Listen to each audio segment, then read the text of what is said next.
Bienvenue à vous tous, très chers amis téléspectateurs, fidèles abonnés, fidèles internautes, nous sur RDC Monde Télévision. Bonjour et bonsoir. Merci encore une fois de plus pour la disponibilité, merci pour la confiance. Merci pour battre vos mec. Beaucoup de partout à travers le monde sur votre chaîne d'actualité politique RDC Monde Télévision. Chaque jour, les questions d'actualité politique. Eza kosenga que non toi analysant le ngona bino nena ba toujours que non boza pe na droit ya participation ba commentaire na bino ezali bongo ba participation na bino ezali bongo opinion ezali bongo solution apport na yo oyo kosala pote Congo ke liboso Congo etongama Congo ezala bongo mboka ya elaka pe mboka oyo batu nyonso baza na besoin ke etongama bande walandi lelo tomoni commerce ke vague oyo ya ba carte visa et ça li polémique maman na polémique jusqu'à tel point que non les journalistes Israël Mutombo ya bosso na politique oyo le tomoni commerce que ba fundi pas ba dini pas plus ou moins 5 je peux dire 5 kabylistes. Parce que lorsque je dis 5 kabylistes, ce sont des personnes vraiment qui ont travaillé bah kolia les lobazalaka bah lalaka bah sur la rapenzana monsieur Kabila tongo midi pourquoi. Alors après avoir kofunda sango mokondi pour na makamuteli ba carte visa oyo aseli bon ko dénoncer na kati ya ba média. Carte visa oyo toyebi que nous ezaki alimenté par les trésors publics via la Banque centrale du Congo. Alors aujourd'hui, maintenant les données changent.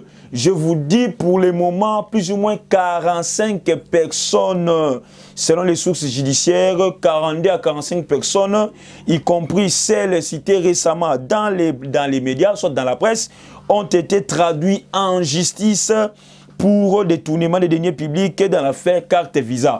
Tout c'est lui. Oyo nyonso atanga qui est dans l'affaire carte visa. Et puis, les journalistes n'avaient cité que, je crois bien, 5 à 6 non. Mais on vient de nous dire 42 personnes. Les lobes ont traduit en justice pour les Cambouya carte visa. Bravo aussi à l'IGF pour ce travail énorme. Vous avez suivi un député national au nom de Safou qui disait que, oh non, on doit aussi auditer l'IGF.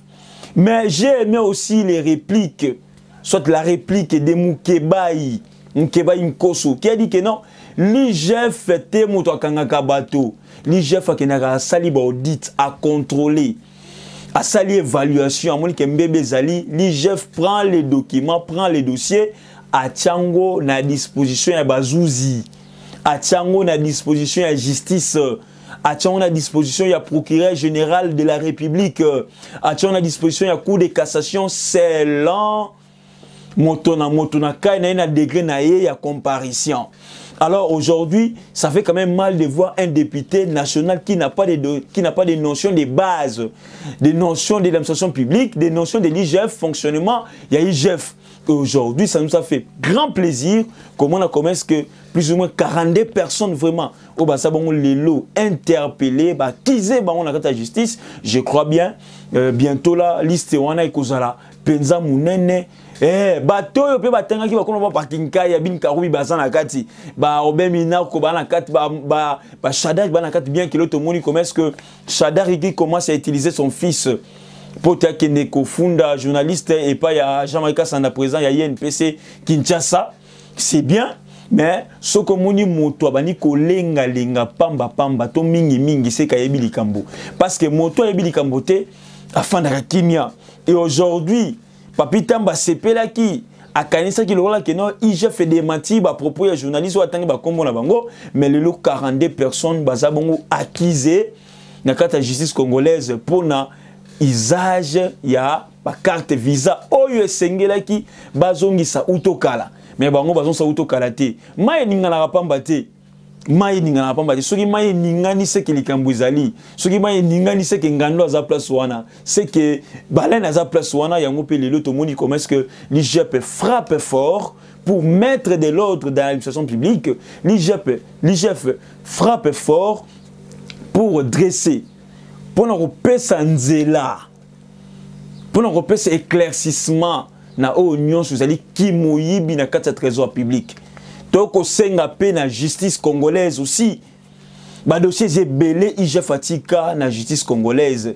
Misusu ebatama misusu etombolama, misusu banda, misusu pe banda penanute, toko mituna. Les procureurs beaucoup zela nini pote bateau nyonso baza cité na ba détournement de deniers publics ba répondre na ba acte na bango. Tous on a besoin que le état de droit écota. Mais état de droit que kota kaka soki seulement si que la justice congolaise a kusala musala ngolo longe longubani. Les 42 personnes oyo baza cité oyo na kati ya ba affaire visa. Bobanga te to mona encore bana ya ba politicien na kati. Oui, je le crois, je le sens, je le pressens. Le comme on a Chadar qui au fond de Sango Mokonzi, tout journaliste moro boye pas ya président NPC Kinshasa, c'est que aussi attention, les enfants des politiciens de l'ancien régime aussi détenaient ba carte visa. Je l'ai dit. Bana, il y a ba collaborateur ya Kabila. Pour ne pas dire bana Kabila ba amité quand même. Mais bana oignon soya bato bazinga aussi Kabila bazape na kati liste wana. Les l'autre maintenant na 42 personnes mais beaucoup monde na lobby, to lobby kuna ndeba pour mettre biso et pas il y a journaliste d'investigation, tout le monde a payé 100 personnes, 200 personnes voire même plus. Au monde a voyé moi si y a deuxième bureau il y a nani et tous on a besoin que non vraiment juste ça nango. Imaginez-vous plus ou moins 42 personnes, ils sont payés bêtement, ils sont payés gratuitement, sans pour autant travailler pendant 2 ans. Bon, pas seulement pendant 2 ans. Je prends même l'époque des Kabila. Bah, foutez 50 000 $ par mois. Si vous prenez 50 000 $ par mois, fois 12 mois, fois autant d'années, la République est perdre combien? Et avec ce que la République perdait, qu'est-ce qu'on pouvait faire avec ça?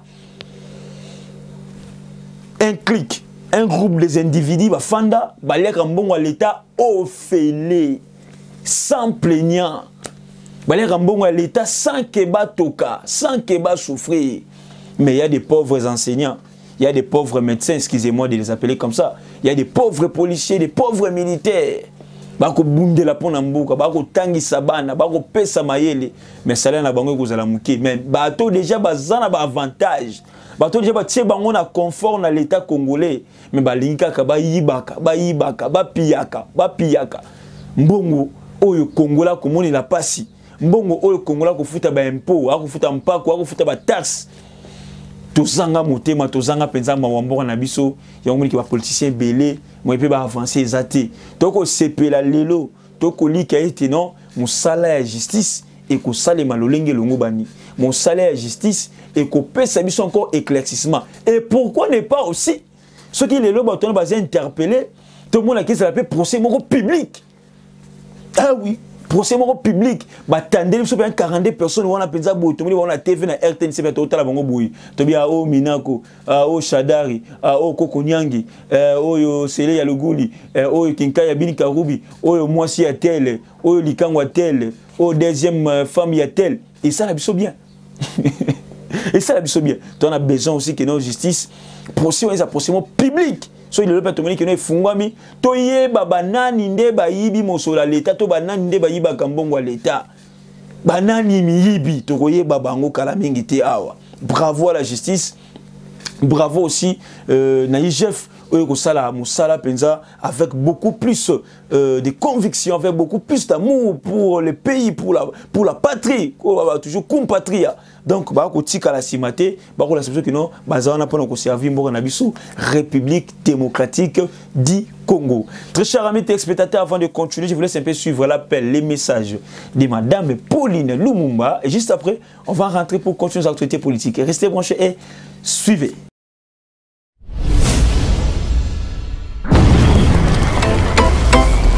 Mes chers compatriotes, bâtir le Congo demande du patriotisme. Nous vous invitons à vous joindre à nous pour construire notre beau pays qui est la RDC.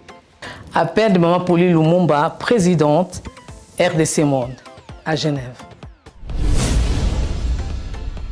Devant vos écrans, nous sommes à 44 318 francs suisses à la date du 20 janvier 2021. Quels sont les pays qui ont participé cette année activement?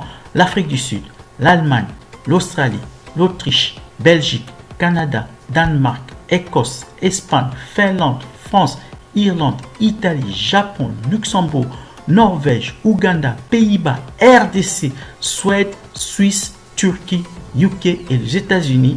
En tout cas, nous comptons sur vous pour atteindre cette année 100 000 francs minimum pour commencer nos projets. Bandeko nanga kotonga mboka esengika bolingo. Bino moko bomoni transparence to laksi bino côté mbongo. Moyibe yate, lokuta pe ezate. Alors boya to sangana to tonga mboka na biso les grands Congo. Merci. Malobaya, présidente RDC Monde, Poli Lumumba à Genève.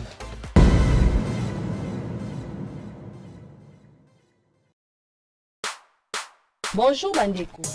Les lots sepeli ko présenter bino gamme na biso ya ba légumes séchés. Voici les légumes séchés Maman Mosolo. Na yango to ko présenter bino awa tozali na fumbwa séché, tozali na matembele séché, tozali na bitekuteku séché, tozali na ngai séché, bilolo na biso séché, pe lisusu tozali na pondu na biso o ezali séché.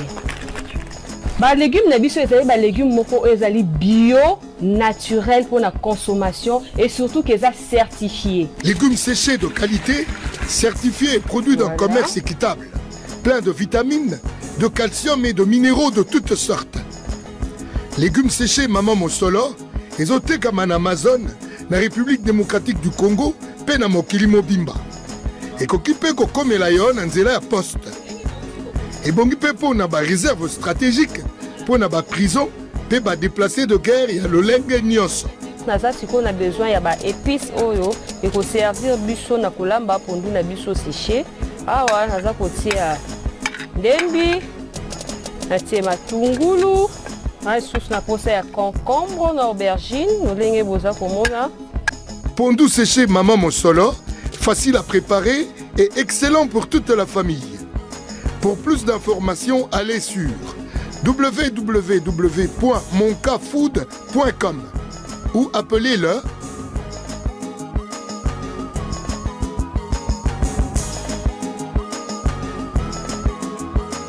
légumes séchés Maman Mosolo et Lengue Wapi.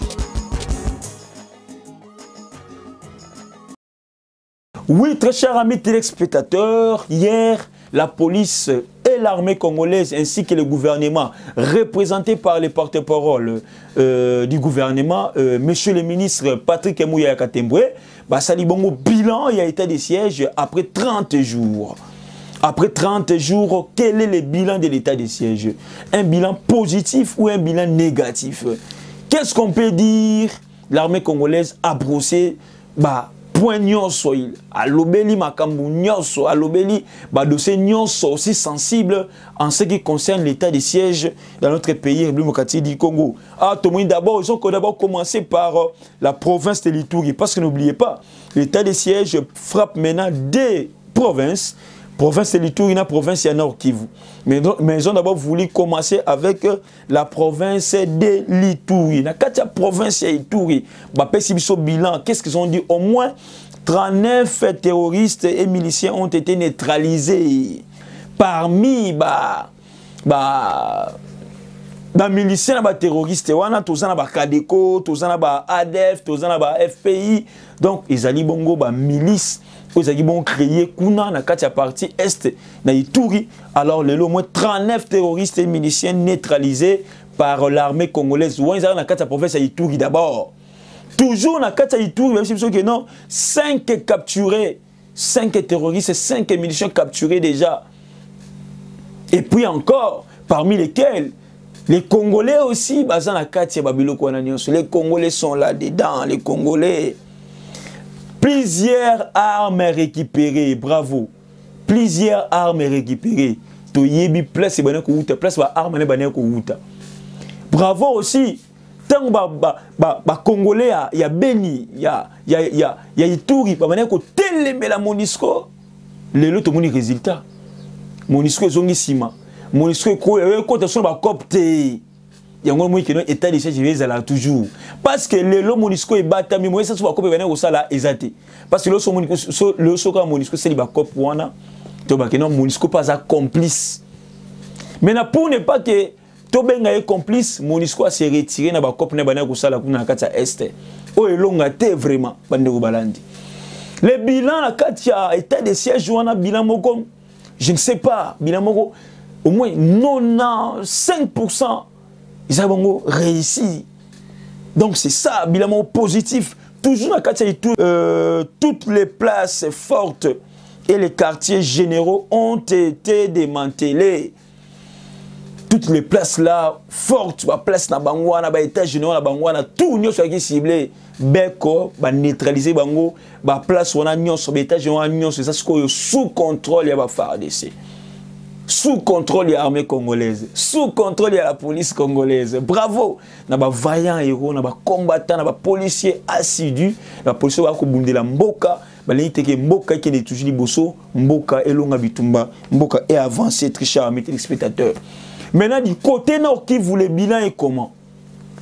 Du côté nord Kivu alors, les années au moins 70 collaborateurs ADF ont été appréhendés. 70 collaborateurs ADF ont été appréhendés, parmi lesquels il y a un opérateur économique. Un opérateur économique qui a doté après ça, les miliciens, après ça, les rebelles, au moins 5 véhicules plus les motos pour l'opération. Oh, quelqu'un qui se dit qu'il est opérateur économique, il construit là-bas à l'est, il construit partout. Il a doté les miliciens, les 5 véhicules, les motos pour te passer à l'opération. On se pose la question, mais tu as des transports, oh, ils ont un opérateur économique.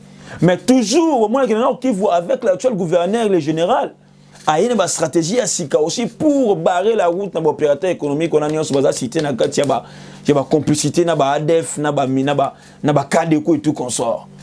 Un opérateur économique. Et parmi aussi les 70 collaborateurs, on nous signale encore, il y a des Congolais nés de pères et de mères. Congolais, na papa, na maman, congolaise, awa. Mais Azali na collaborateur, il y a des miliciens. Azali collaborateur ba milicien. Alia kanaye na ba Rwandais na ba Burundais na ba Ougandais sika moko pour ba neutraliser mboka. Et à part ça, ce qu'on nous signale, la plupart des miliciens ne sont pas seulement les étrangers. Nos frères congolais de sang, nos frères congolais d'origine. Otala degré, ya ki moté mamabe ya ki ndoki pona mboka na biso. Bravo na état de siège décrété par le chef de l'État congolais. Bravo, mais tout l'état de siège oyo et puis ça biso encore fait des plus par résultat sika na ba jour ezakoya na mikolo ezakoya to boyé à la théâtre to boyé à la kino ezaki kaka boyé et après mamango ezongi non to lingi ça la continuité oyo ko sala kino Congo qui na liboso pe Congo ezo bongo bon somi pression soyo to zali ko mema Congo na biso. Alors pour citer très cher amis téléspectateurs, dépolitisation de la CENI pose problème. Dépolitisation de la CENI pose problème. Les gens disent que non, Tshisekedi veut toujours politiser la CENI. Est-ce que cela est vrai? C'est à vous de répondre. Est-ce qu'il y a un Lokuta? C'est à vous de répondre. Bientôt là, tu vas vivre, tu vas une élection, il y a bureau, soit une élection, il y a bureau, il y a CENI, oui, c'est ça. Soit une élection, il y a président, il y a CENI. Entre autres, il y a un candidat, le candidat de Fachi, c'est monsieur Denis Kadima.